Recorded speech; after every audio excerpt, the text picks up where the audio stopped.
ബി.ജെ.പിയുടെ രണ്ടാം ഘട്ട സ്ഥാനാർത്ഥി പട്ടിക പുറത്തു വന്നിരിക്കുന്നു. കുമ്മനം രാജശേഖരൻ ആറന്മുളയിലും ഗുരുവായൂരിൽ ബി ഗോപാലകൃഷ്ണനും മത്സരിക്കും.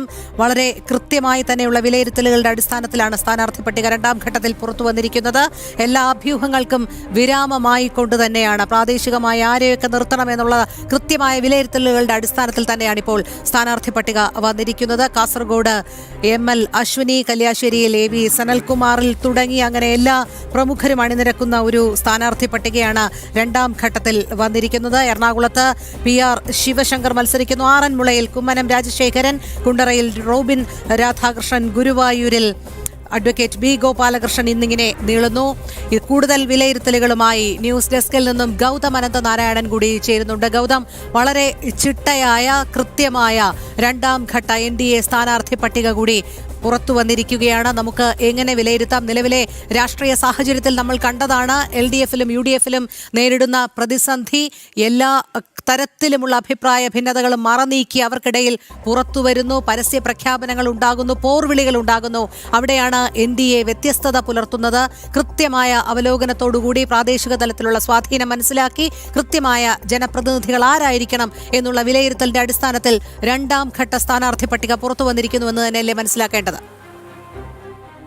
രോഹിണി, ആദ്യഘട്ട സ്ഥാനാർത്ഥി പട്ടികയിലാണ് ബഹുഭൂരിപക്ഷം A+ കാറ്റഗറി മണ്ഡലങ്ങളും BJP പ്രഖ്യാപിച്ചത്. ഈ രണ്ടാം ഘട്ട സ്ഥാനാർത്ഥി പട്ടിക ഏതാണ്ട് 39 സ്ഥാനാർത്ഥികളുടെ പേരടങ്ങുന്ന പട്ടികയാണ് ഇപ്പോൾ BJPയുടെ കേന്ദ്ര തെരഞ്ഞെടുപ്പ് സമിതി പുറത്തുവിട്ടിരിക്കുന്നത്. അതിലേറ്റവും ശ്രദ്ധേയം നേരത്തെ നമ്മൾ സൂചിപ്പിച്ച ആറന്മുള തന്നെയാണ് എന്ന കാര്യത്തിൽ സംശയമില്ല. കാരണം ആറന്മുളയിൽ BJPയുടെ ഏറ്റവും മുതിർന്ന നേതാവായിട്ടുള്ള കുമ്മനം രാജശേഖരനെ അവിടെ മത്സരത്തിനായി ആറന്മുളയിൽ ഇറക്കുകയാണ്. ആറന്മുള എന്നത് കുമ്മനത്തെ സംബന്ധിച്ചിടത്തോളം അദ്ദേഹത്തിൻ്റെ പൊതുപ്രവർത്തന രംഗത്ത്, അദ്ദേഹത്തിൻ്റെ സംഘടനാ പ്രവർത്തന രംഗത്തൊക്കെ അദ്ദേഹത്തിന് ഒരുപാട് ഓർമ്മകളുള്ള, അദ്ദേഹത്തിന് ഒരുപാട് വ്യക്തിബന്ധങ്ങളുള്ള, അല്ലെങ്കിൽ കുമ്മനം രാജശേഖരൻ എന്ന ഒരു പൊതുപ്രവർത്തകൻ 1970-കൾ മുതൽ പിന്നീട് ഇങ്ങോട്ട് വിശ്വഹിന്ദു പരിഷത്തിലും ഹിന്ദു ഐക്യവേദിയിലും അതോടൊപ്പം തന്നെ ശബരിമല കർമ്മസമിതി തുടങ്ങിയ വിവിധ ദേശീയ പ്രസ്ഥാനങ്ങളുടെ അമരക്കാരനായി, പിന്നീട് ഭാരതീയ ജനതാ പാർട്ടിയുടെ സംസ്ഥാന അധ്യക്ഷനായി മാറി, പിന്നീട് മിസോറാം പോലെയുള്ള ഒരു വടക്കുകിഴക്കൻ സംസ്ഥാനത്തിൻ്റെ ഗവർണറായി മാറി.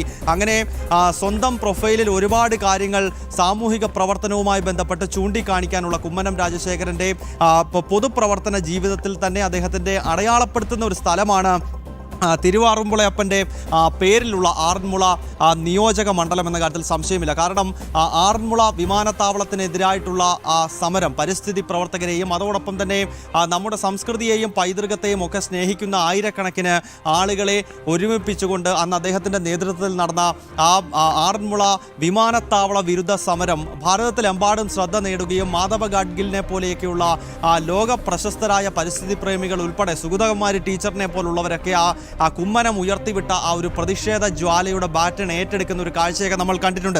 അങ്ങനെ ആറന്മുള വിമാനത്താവള വിരുദ്ധ സമരത്തിന് നേതൃത്വം നൽകിയ കുമ്മനം രാജശേഖരൻ്റെ പ്രവർത്തനങ്ങൾ പിന്നീട് രാഷ്ട്രീയമായി ആറന്മുളയിൽ BJPക്ക് ഗുണം ചെയ്യുന്നത് നമ്മൾ കണ്ടത് 2016 നിയമസഭാ തെരഞ്ഞെടുപ്പിലാണ്. അതായത് അതിന് മുൻപ് ആറന്മുള, അല്ലെങ്കിൽ ആറന്മുള മണ്ഡലത്തിൻ്റെ മുൻപത്തെ പേര് പത്തനംതിട്ട മണ്ഡലമാണ്. ആ പത്തനംതിട്ട മണ്ഡലമാണ് പിന്നീട് മണ്ഡല വിഭജനം വരുന്ന ഘട്ടത്തിൽ ആറന്മുളയായി മാറുന്നത്. അപ്പോൾ ആറന്മുള മുൻപ് BJPക്ക് വലിയ സ്വാധീനമോ അല്ലെങ്കിൽ വലിയ തോതിലുള്ള വോട്ട് വിഹിതമോ ഉണ്ടായിരുന്ന ഒരു മണ്ഡലമായിരുന്നില്ല.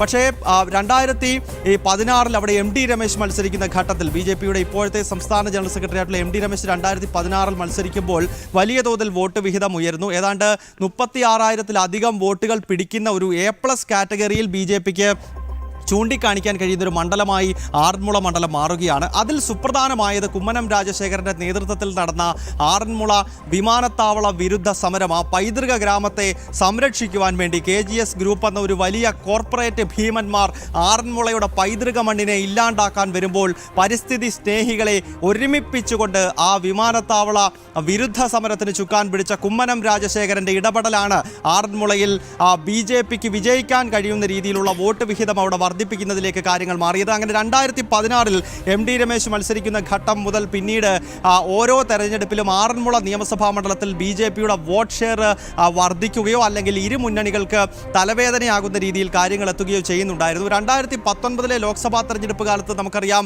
അന്ന് ശബരിമല യുവതീ പ്രവേശനം കത്തി നിൽക്കുന്ന സമയമാണ്. അന്ന് ശബരിമല യുവതീ പ്രവേശനത്തിനെതിരെ മുന്നിൽ നിന്ന് പ്രതിഷേധിച്ച പോലീസിന്റെ കൊടിയ പീഡനങ്ങൾ ഏറ്റുവാങ്ങിയ BJPയുടെ തീപ്പൊരി നേതാവായ K. സുരേന്ദ്രൻ പത്തനംതിട്ട ലോക്സഭാ മണ്ഡലത്തിൽ മത്സരിക്കുമ്പോൾ ആറന്മുളയിൽ വലിയ വോട്ട് വിഹിതമുണ്ടായി. അങ്ങനെ ഒരു കാലത്ത് BJPയുടെ വോട്ട് വിഹിതം കാര്യമല്ലാതിരുന്ന ആറന്മുള അല്ലെങ്കിൽ പഴയ പത്തനംതിട്ട മണ്ഡലം ഏതാണ്ട് 2014-ന് ശേഷം അവിടെ സാഹചര്യങ്ങൾ മാറുകയും ഓരോ തെരഞ്ഞെടുപ്പിലും NDAയുടെയും BJPയുടെയും വോട്ട് വിഹിതം വർദ്ധിക്കുകയും ചെയ്യുന്ന പശ്ചാത്തലമുണ്ട്. അതിനാൽ തന്നെ A+ കാറ്റഗറിയിൽ BJP നേതൃത്വം ചൂണ്ടിക്കാണിക്കുന്ന മണ്ഡലമാണ് ആറന്മുള എന്ന കാര്യത്തിൽ സംശയമില്ല. അവിടെയാണ് ഇപ്പോൾ BJPയുടെ കേരളത്തിലെ ഏറ്റവും സീനിയർ നേതാവായിട്ടുള്ള കുമ്മനം രാജശേഖരനെ തന്നെ രംഗത്തിറക്കിക്കൊണ്ടുള്ളൊരു നീക്കം ആറന്മുളയിൽ നടത്തുന്നത് എന്നതുകൂടി ഈ ഘട്ടത്തിൽ നമ്മൾ കാണണം. മറ്റു മണ്ഡലങ്ങളിലേക്ക് പോയി കഴിഞ്ഞാൽ കാസർഗോഡാണ് ഈ രണ്ടാമത്തെ പട്ടികയിൽ ഏറ്റവും സുപ്രധാനമായ മറ്റൊരു നിയമസഭാ മണ്ഡലം. കാരണം കാസർഗോഡ് മണ്ഡലത്തിൻ്റെ പ്രത്യേകത എന്നത് ഭാരതീയ ജനതാ പാർട്ടി കേരളത്തിൽ അതിൻ്റെ പ്രവർത്തനം തുടങ്ങുന്ന കാലഘട്ടം നമുക്കറിയാം. ഭാരതീയ ജനസംഘമാണ് പിന്നീട് BJP ആയി പരിണമിക്കുന്നത്.